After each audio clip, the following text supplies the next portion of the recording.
Perfect. Okay, hello everyone. We are live. Welcome to the show Shift Happens. Guys, here's the deal. When shift happens, because shift is going to happen, shift can happen. You can either shift in the right direction or you can shift in the wrong direction. And each week I bring on guests that are going to help you shift in the right direction. You're either in a shift now. I'm going to throw my comments up. I know our guests can't see the comments, so I may be sharing some comments with you. You're either in a shift right now, right? You're right in the middle of a shift, or maybe you've just come out of a shift, right? Or you're about to go into a shift. But the important thing is you're going to have tools for your shifting on each episode that I bring to you. So we're on episode 23.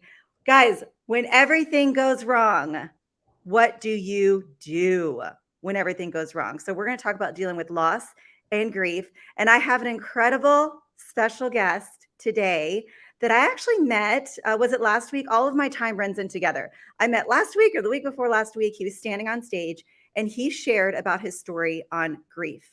And not only grief from a human perspective with losing a loved one, but loss of a business, loss of his identity. Guys, that's grief as well. When you lose a pet, when you lose your identity, maybe your business or something shifts in your life and you're like, where the heck am I? That's grief. And there are stages you need to walk through if you want to heal, right? So without further ado, I want to introduce you to my special guest today and just how he's going to help walk us through this thing in life that's called grief and how shift can happen. So, Mr. Reggie Flowers, can you just introduce yourself a little bit and tell us a little bit about your family and just a little bit about you? Absolutely. And first and foremost, Holly, thank you for inviting me on. I'm thrilled to be here. I'm excited. And this is such an amazing platform that you're creating. And I really hope that those of you who are listening, you tune in weekly Mhm. because it just takes one conversation to shift everything, in your life. So a little background on me. For those of you who are me for the first time, first, hello, and I'm glad you're here. So I am a man of God, first and foremost. I'm a husband. I'm a father of five wonderful children from the ages of 17 all the way down until 9 months. Okay. So I have two girls, three boys, and we have a house full, but it's a lot of love and a lot of excitement in here. My journey as an entrepreneur that kind of leads into exactly how I experienced the grief and how to maneuver through it. But I began as an entrepreneur starting at 19 as a network marketing student. Started my first year, struggled. By my second year, figured it out. Grew a business. And literally in that second year, created six-figure income, grew that company to a multi-million-dollar sales organization, multiple six-figure income, living the dream. Made some poor decisions, took my eye off the ball, saw a steady decline. The shift began to happen. And that was really my first big shift, was Mm, seeing that business begin to crumble and then me trying to fix it and it wasn't being fixed. And mm, so I transitioned. I authored a book called The Art of Struggle, where I depict that mhm. experience from the rise to fall and then the rise again, and the five laws that I constructed to help navigate those choppy waters. Today I'm very invested in investing, and so I run a private equity boutique company that we invest in various asset classes, and it allows me to not only experience the side of value creation, but it also allows me to work with the founders of companies that we work with, really helping them, coaching them, navigating the choppy waters of growth from seed to exit. And then I have a faith-based organization called Kingdomprenuer Mentor, where we work with leaders, helping them experience God's unfair advantage using our formula so that they can impact the kingdom both with the appropriate resources and mindset in order to do what they're called to do. Are you guys impressed? And that's the reason I was like, oh my gosh, this man has helped thousands of people. This is a big deal that we have him here. So he's a published author, CEO, so philanthropist. I can never say that properly. Say that 10 times fast. But he's reached thousands of people. And one of the first things we're going to talk about, and I was when I first read this on his website, and I just was blown away. I was like, "Oh, this is going to be good." And I want you guys to listen up here because I'm going to put you guys to work here. I want you guys to start typing in the chat. Discover opportunity in your adversity. Guys, do you want to today put discovery in the chat? Do you want a discovery discover Yeah. opportunity in your adversity, because you can do that. Several of you guys, when I did a poll, said, how do you get through grief? What are the stages? I'm going through grief right now. I can't get myself out of it. I'm in a deep hole and I cannot climb out.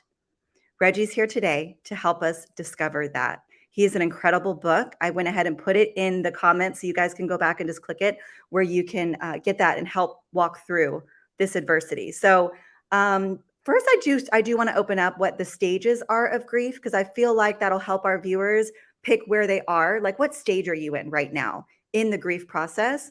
And then we'll go from there. And so it's interesting because conventional thoughts are, if I identify where I'm at, then it also sets up this false expectation that I'm going to follow a conventional exit.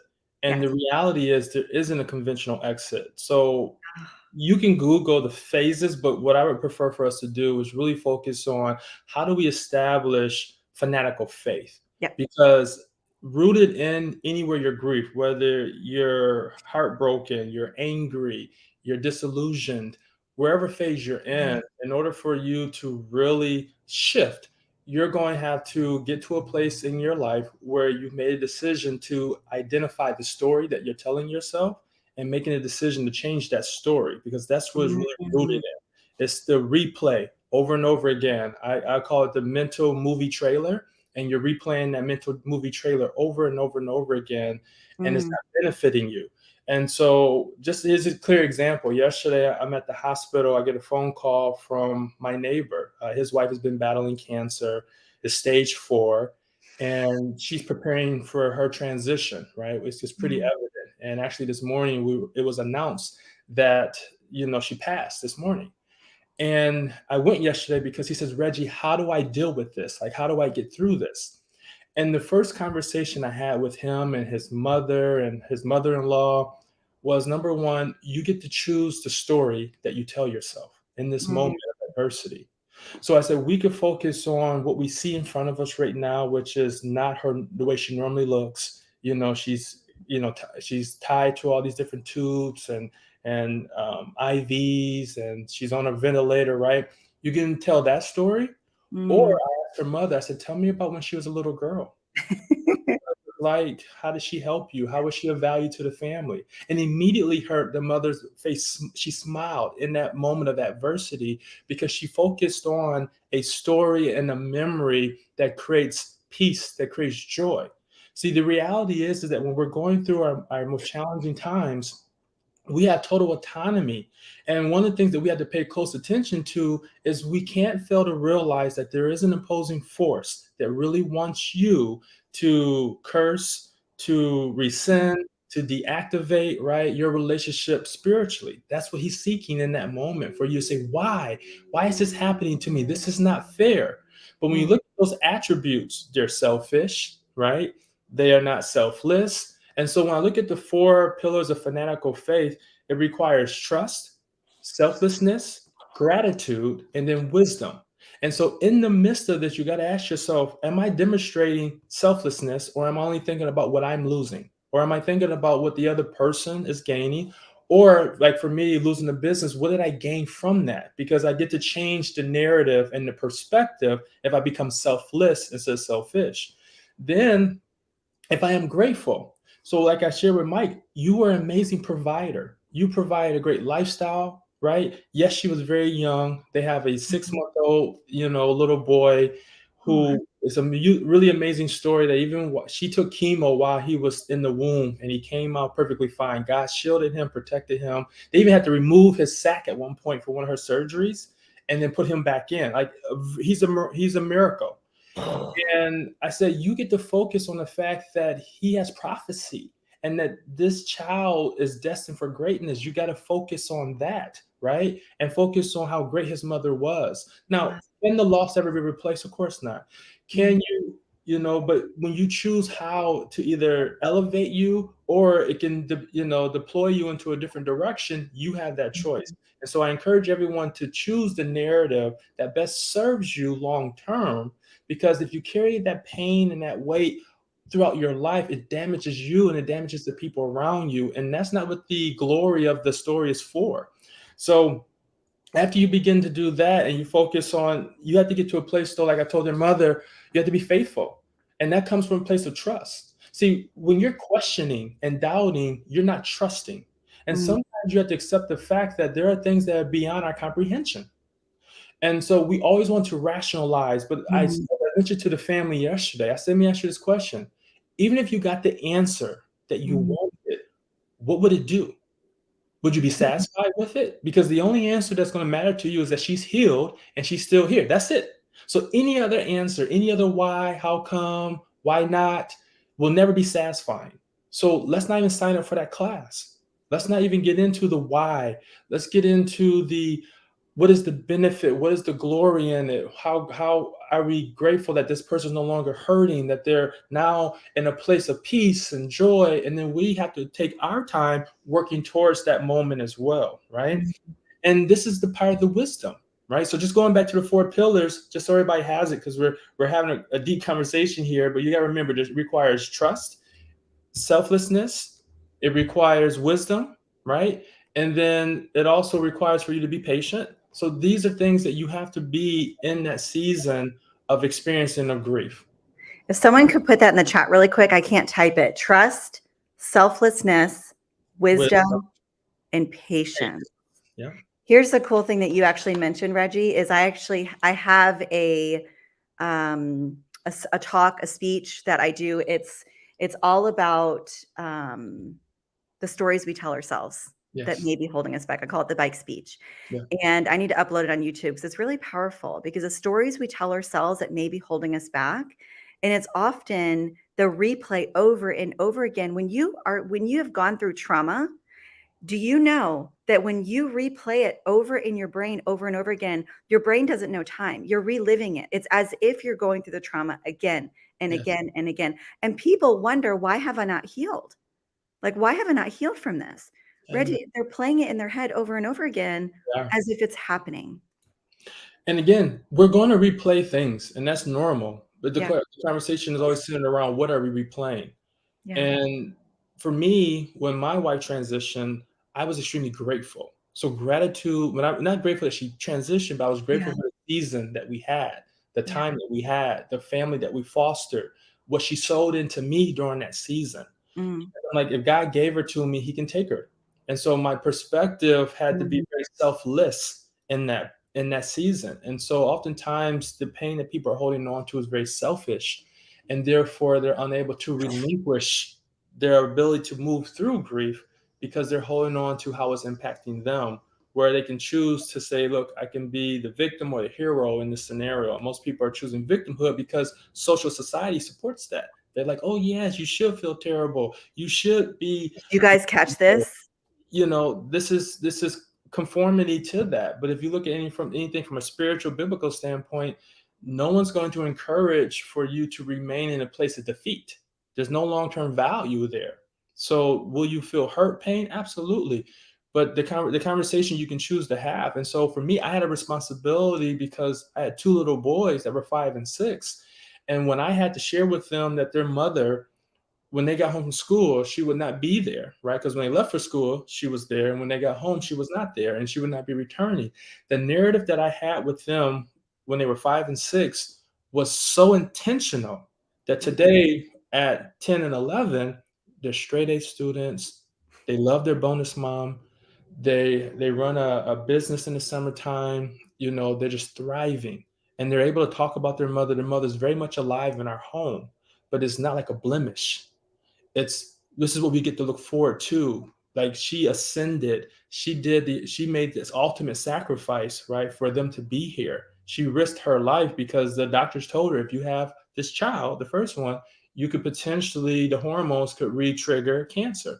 She wow. sacrificed. So if we move into a greater purpose in our lives, we can go through grief with peace and joy Mm. while we're experiencing all the grief emotions, but we can have a better outlook. Do you guys hear what his narrative is? His narrative is very different than living in what the world says is victim status. That was huge when you just said that. I hope you guys are listening because our world teaches us that we need to be victims. But what Reggie is saying here today is you can be victorious. You can change your perspective and you can change your narrative. And do you feel it is healing? I have a feeling I know the answer.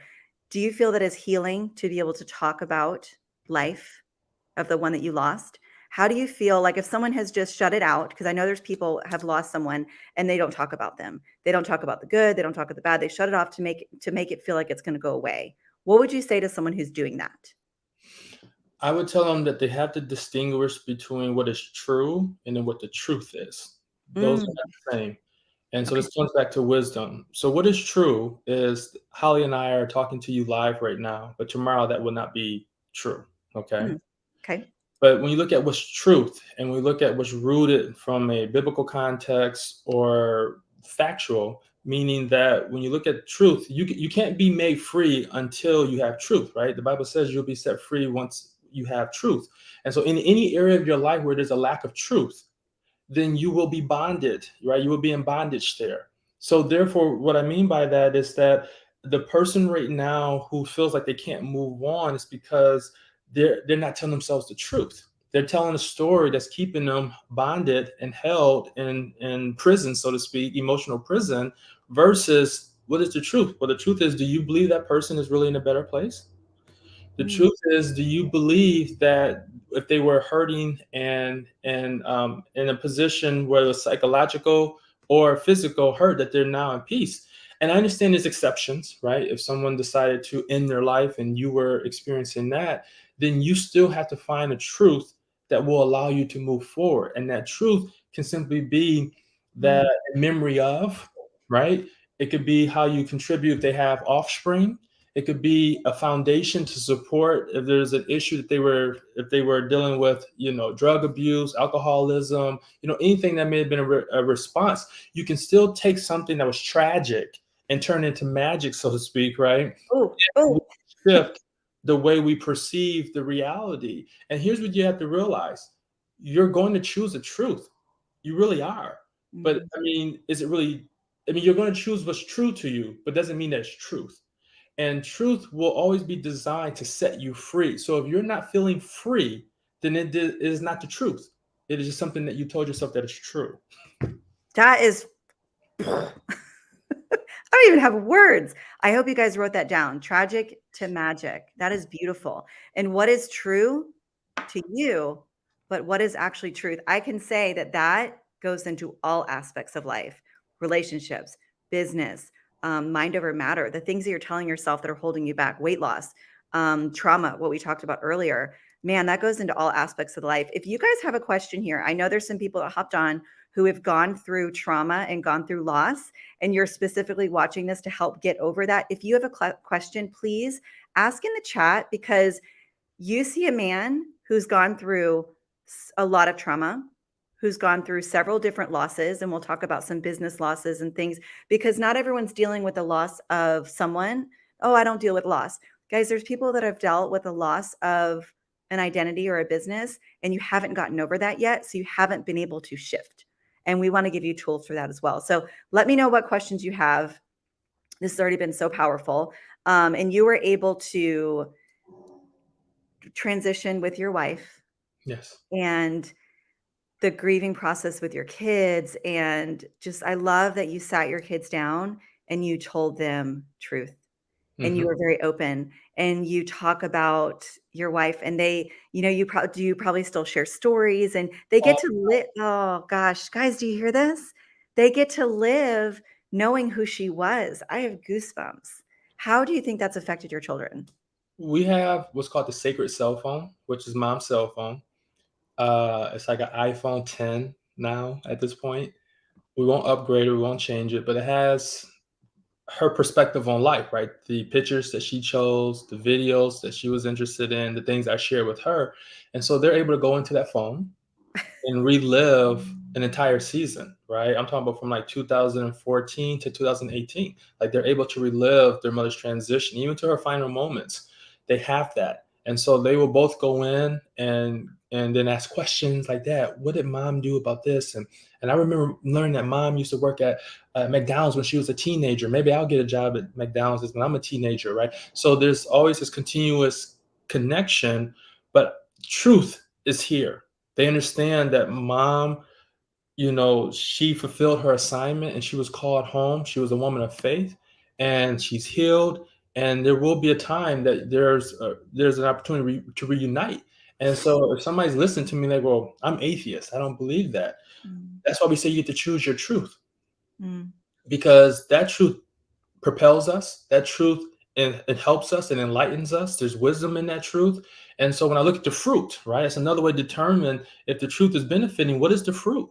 And so I mm, look at the fruit. I look at where we were at when she transitioned, and I was faithful. How was I rewarded for my faithfulness? Right? mm, Not questioning, not cursing and speaking against what was done, but to say, look, it's beyond my comprehension. I'm not in agreement with it by all mm, means. mm, I'm not in agreement with it, mm, but I will respect it. I will honor it. I'll be faithful to it.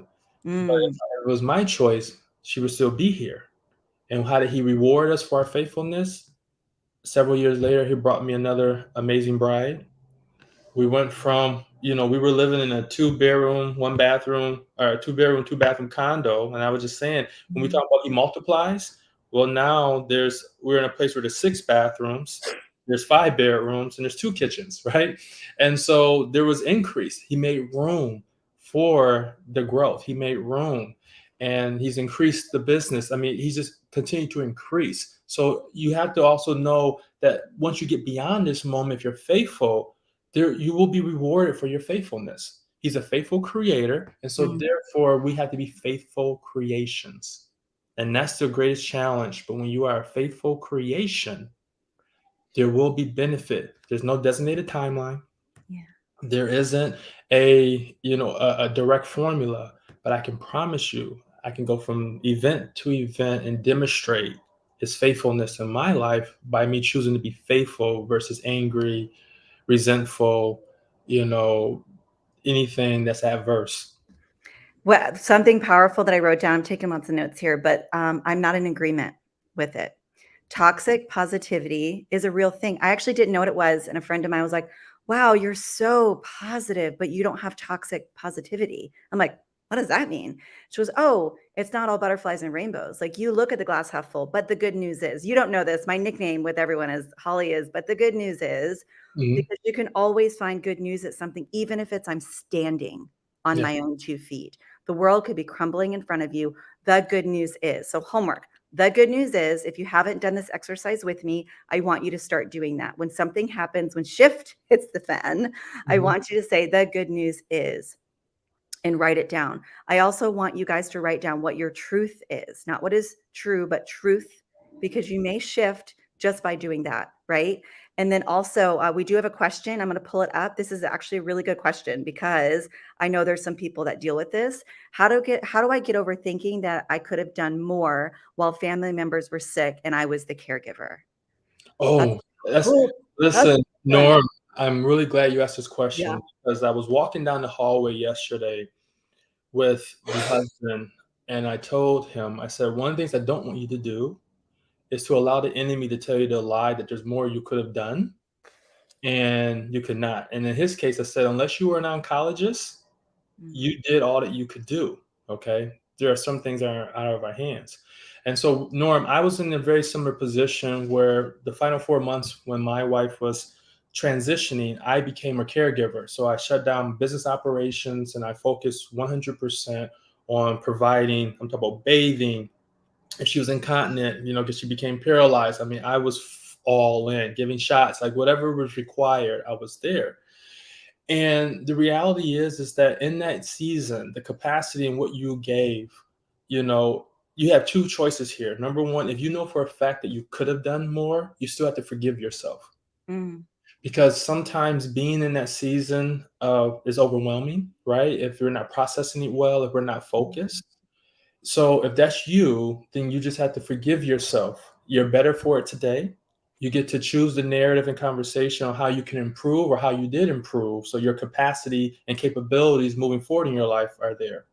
And then if you know in your heart that you did all you can do, then the reality is that you have to realize that there are limits. We are at some form, some possibility limited. Okay.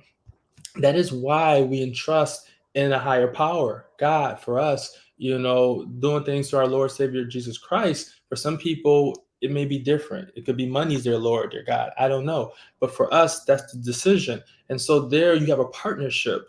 And then you relied upon the difference. But because the outcome wasn't what we wanted, sometimes the lie that we tell ourselves was that it wasn't good enough because it didn't Mhm. produce what we wanted. But if you're really at a place where you believe in God and His Word, and you understand that it's not about you and it's not up to you, okay? He makes that ultimate decision.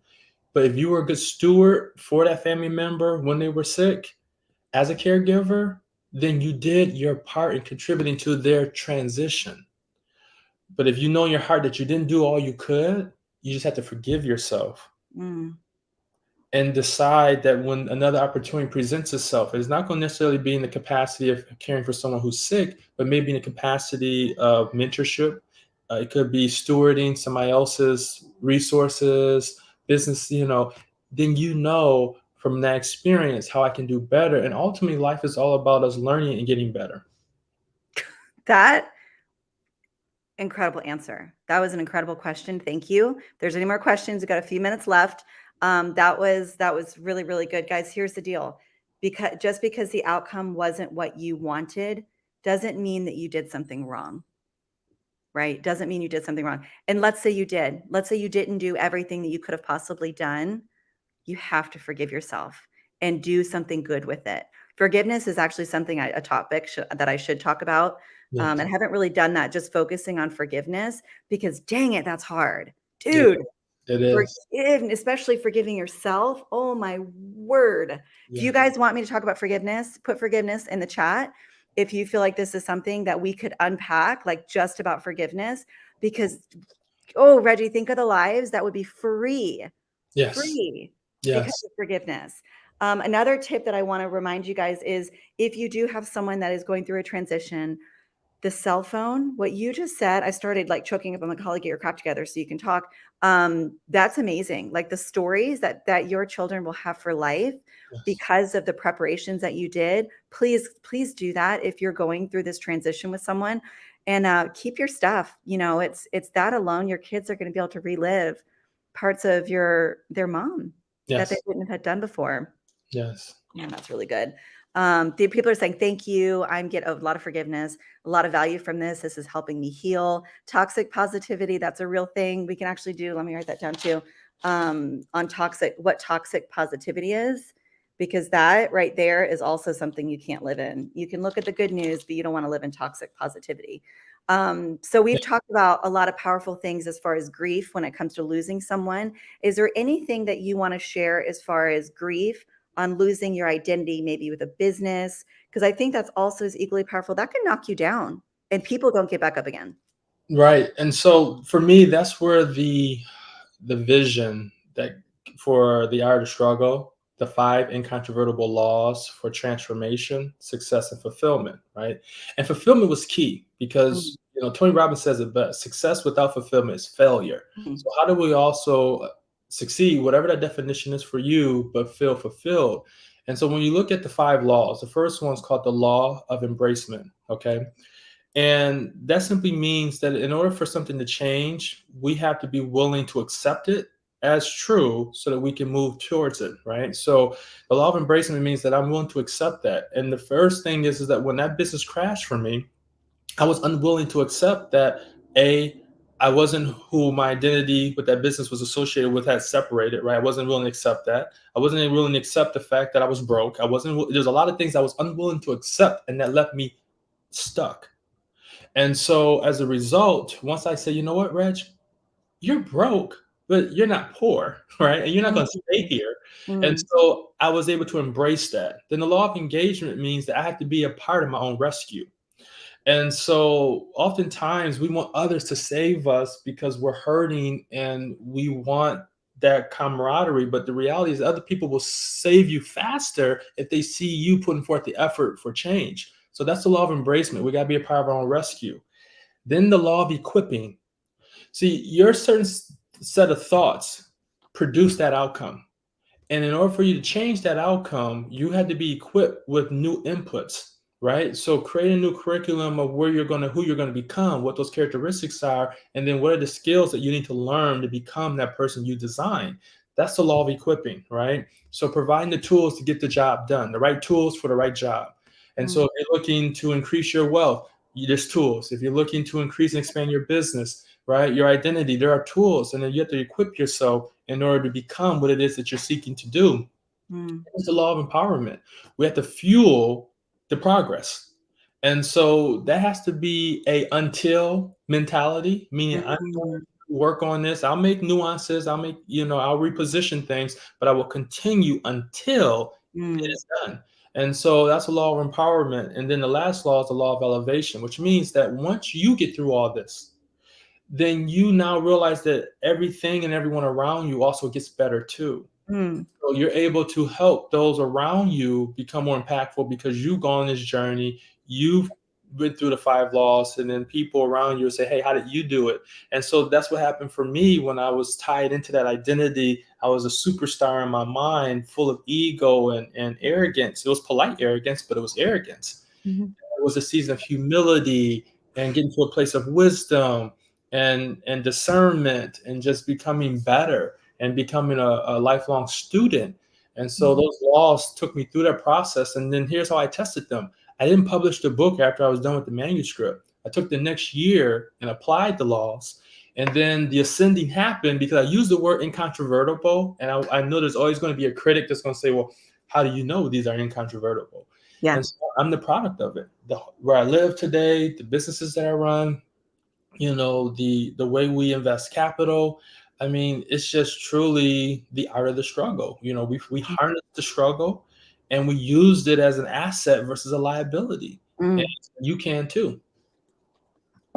Used as an asset instead of a liability.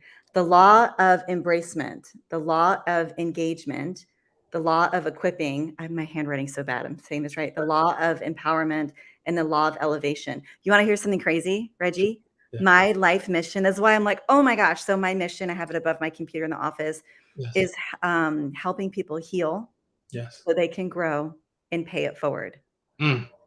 That Yes. I'm like, "Whoa, dude," and that's all I am. At the short time you've gotten to know me, like, Yeah. that's literally what I do, helping people heal, grow, and pay it forward. The whole reason I'm doing this show, the whole reason God gave it as a download of like, "Oh, you need to bring people on and have stories and Yes. really start sharing this because people will heal, grow, and pay it forward." You've got people on this chat right now who are healing and growing, and by gosh, they're gonna pay it forward. Get this book Mm. because there's powerful things that are in there, and you're going to be able to take notes and work through this process and be able to do it with someone who's done it. He's living proof. He's done this before. And again, I just want to let everyone know that 100% of the proceeds going through this link is going to our faith-based organization, Kingdompreneur, Mhm.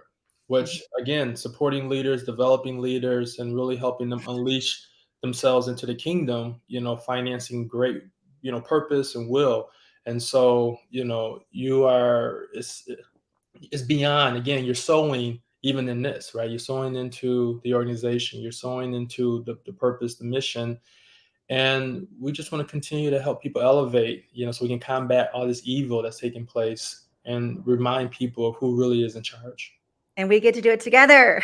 Guys, we get to do this together. I also have something coming up that you guys need to stay tuned. So I have a summit coming up in November, and I'll be sharing some more things about it. If I can get Reggie on my stage, I'm going to try to get him on there. We'll talk about that. But I'm bringing some powerful people in that are going to help make shift happen. And it's in areas of lives that you guys have requested. And I'm talking about these people are experts, and they're going to help you shift and get unstuck. It's time to unstuck yourself. People they get stuck and then they can't move past it. And Yes. that's what this is about. And that's what Reggie lives for. Is there anything that I missed or anything the Holy Spirit's like, you need to say this before we sign off? Yes, there's a war on language. Okay. Mm, And oftentimes my wife will come to me and say, "What's on your mind or what's wrong?" And I'm just silent because I mm, understand the power of my words. And once you take responsibility for your words and the language and also the patterns of those language, you'll begin to understand why your life is the way it is. And ultimately, if you change and pay attention to your language, why it will begin to change. And so I don't give life to anything that I don't want to see multiply.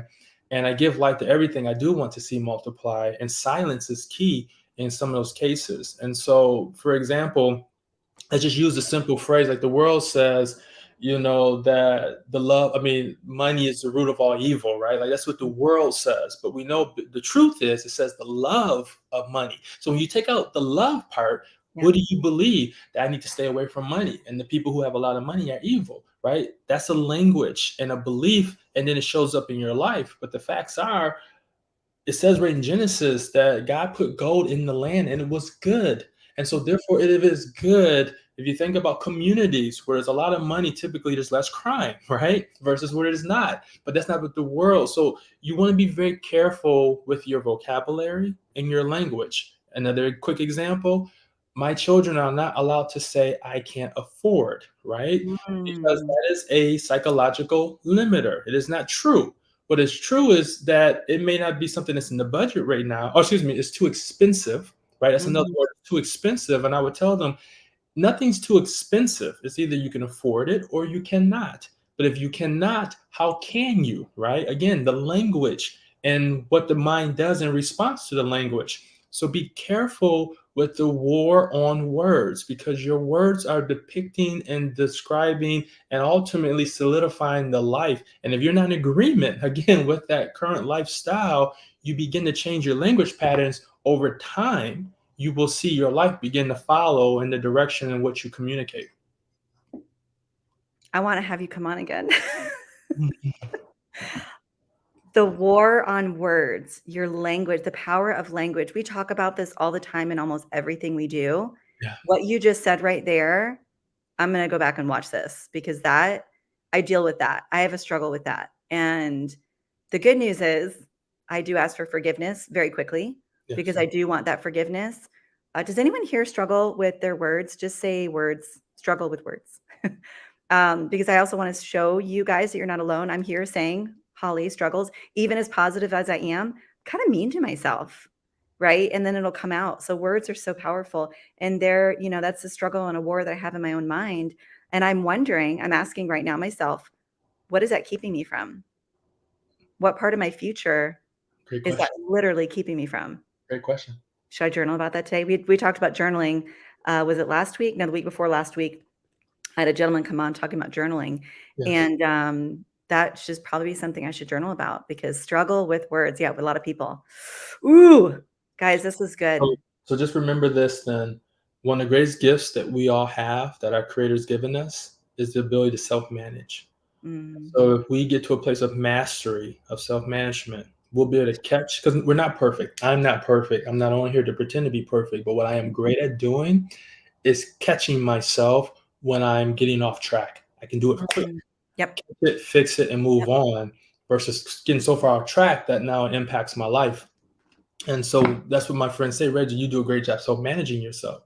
So that you master self-management, then everything that you're learning about business and life and spirituality will materialize in such a greater fashion because you've done a greater job at managing yourself.